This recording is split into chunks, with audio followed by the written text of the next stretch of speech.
Prime Minister Narendra Modi's invincibility been dented by the Karnataka verdict? And before I come to the panelists, I just want to play this interesting video we prepared to show how India's political map has changed from 2014 to 23. Take a look.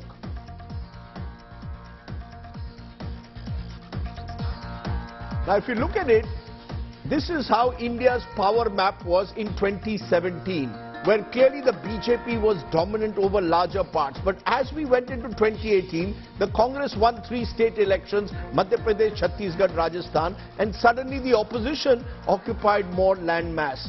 By 2019, the BJP began to recover, then they won UP again, and by May 2021, you could see that the map of India was being defined very differently. August 2022 saw more BJP victories that year, but by 2023, actually the opposition now occupies more land mass and population, especially peninsular India and the eastern corner of the country. Given what we've seen, Swapan, Dasgupta, that big question, is Prime Minister Modi invincible, or is the BJP increasingly shaky, especially in the states of the country?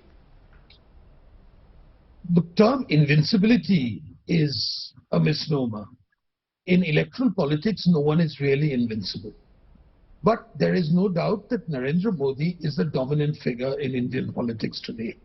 He was the dominant figure before the votes in Karnataka were counted.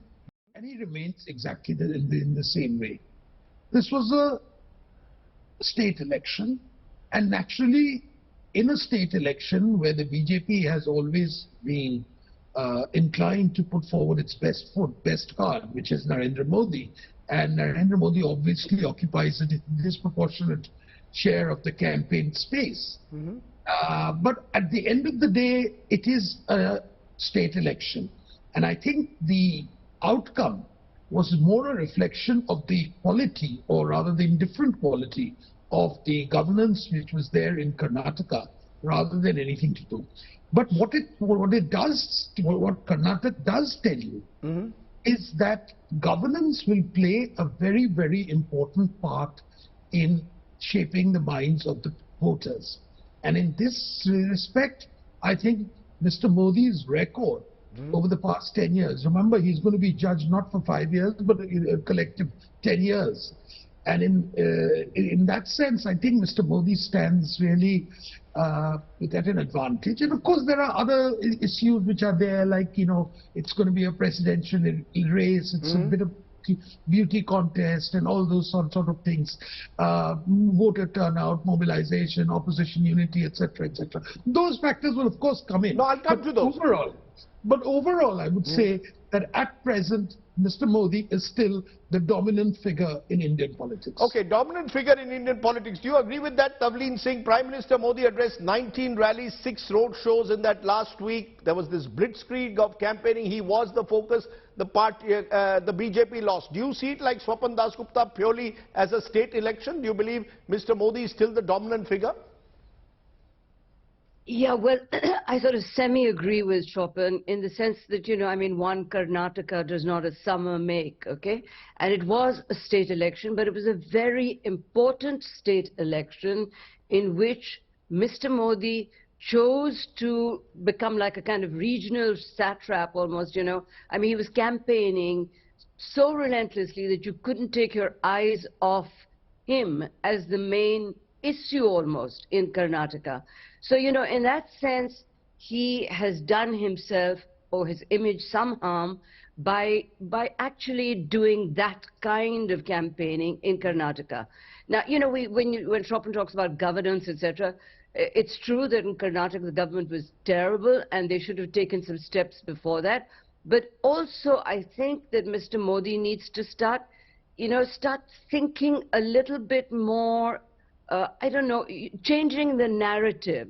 He's been stuck in a groove almost. So, you know, his speeches now in Karnataka were similar to the ones he made in Himachal. And, you know, I think that he's become to the voter some like a movie that he's seen before. Right. So I think that, you know, we don't want to talk about invincibility and all that sort of thing, but certainly he's more vulnerable after Karnataka than he's ever been in the past since 2014. I'll come to those narratives too later in the show, but Professor Yadav, you've got Swapan Dasgupta very clear that brand Modi has not been hit. Tavleen Singh suggesting in a way that he needs reinvention. Your view, do you believe that his invincibility has been dented given the fact that Karnataka has consistently voted anti-incumbency every 5 years and differently in Vidhan Sabha and Lok Sabha? Rajdeep, I agree with both the colleagues that invincibility is not what we are discussing. In any case, this is not the first time that we saw it. We saw that in Delhi, we saw that in West Bengal, we saw that in many other elections, that Mr. Modi's arriving at the scene does not automatically alter the elections. Of course, no one would deny Mr. Modi is the Prime Minister. He is currently the highest in the popularity rating. So clearly, he is a figure to reckon with. What is specific about Karnataka is that he invested all his prestige in this election, and towards the end, only for the last 1 week, it almost became Rahul versus Modi, in a way that it did not become in Bengal, in a way that it was not the case in Delhi. It did become Rahul versus Modi, thanks to Mr. Modi's publicity team, thanks to the mainstream media. This was Mr. Modi's election, and apparently Mr. Modi was saying that, you know, tum thoda sa kaam kar lo, baki to main kar hi dunga. So what it has demonstrated, more than what we had known that in state elections Mr. Modi can be defeated, BJP can be defeated. What we have learned is that even if it becomes Rahul versus Modi, Mr. Modi's victory cannot be taken for granted. That's all I'm saying. I'm not reading more into it.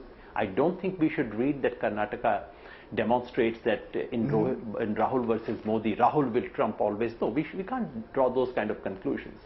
But remember, a small Congress worker sitting somewhere in Uttar Pradesh or in Rajasthan or possibly in Tamil Nadu must have been watching. Acha, this is Bharat Jodo Yatra. Rahul has acquired a new persona. He's there in the election. He's investing his energies, and so is Mr. Modi. And can Rahul Gandhi win elections? I'm not saying that Rahul alone has won elections. I'm not saying that this is the only magic that has worked. But we have seen a tiny little glimpse of what can happen in 2024. And that gives hopes to the opposition, not just to Congress, not just to Rahul Gandhi's team. This gives hopes to everyone who believes, who wants to reclaim this republic. And yes, it does show that Mr. Modi alone may not be able to swing even the parliamentary elections.